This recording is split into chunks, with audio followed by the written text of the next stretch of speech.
மோகன்ஜி இயக்கத்தில் ரிச்சர்ட் ரிஷி, நட்டி நட்ராஜ் நடிப்பில் பிரம்மாண்டமாக வெளியாகியிருக்கும் திரௌபதி 2 திரைப்படத்தின் விமர்சனத்தை இந்த தொகுப்பில் விரிவாக பார்க்கலாம். நாடக காதலை மையமாக வைத்து 2020ஆம் ஆண்டு ரிலீஸ் ஆகி மிகப்பெரிய தாக்கத்தை ஏற்படுத்திய படம் திரௌபதி. அப்படத்தின் மாபெரும் வெற்றியைத் தொடர்ந்து அதன் 2ஆம் பாகத்தை இன்று ரிலீஸ் செய்துள்ளது. மோகன்ஜி இயக்கிய இப்படத்தில் ரிச்சர்ட் ரிஷி நாயகனாக நடித்திருக்கிறார். மேலும் வேல ராமமூர்த்தி, நட்டி நட்ராஜ் ஆகியோர் முக்கிய கதாபாத்திரத்தில் நடித்திருந்தனர். ஜிப்ரான் இப்படத்திற்கு இசையமைத்திருந்தார். பொங்கலுக்கு ரிலீஸாக இருந்த இப்படம் இன்று உலகமெங்கும் திரையரங்குகளில் ரிலீஸ் ஆகியுள்ளது. அதன் விமர்சனத்தை பார்க்கலாம்.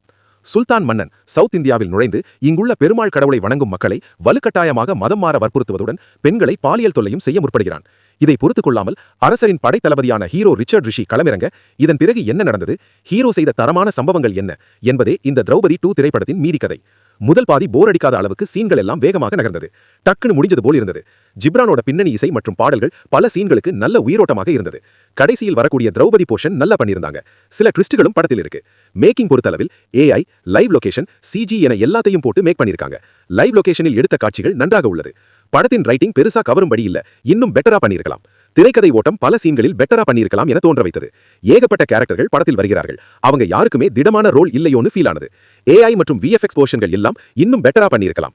ஹரிஹர வீரமல்லு அளவுக்கு இல்லை என்றாலும் இந்த படத்திற்கு இது போதவில்லை. திரௌபதி 1 அளவுக்கு இப்படம் ரீச் ஆவது சந்தேகம்தான்.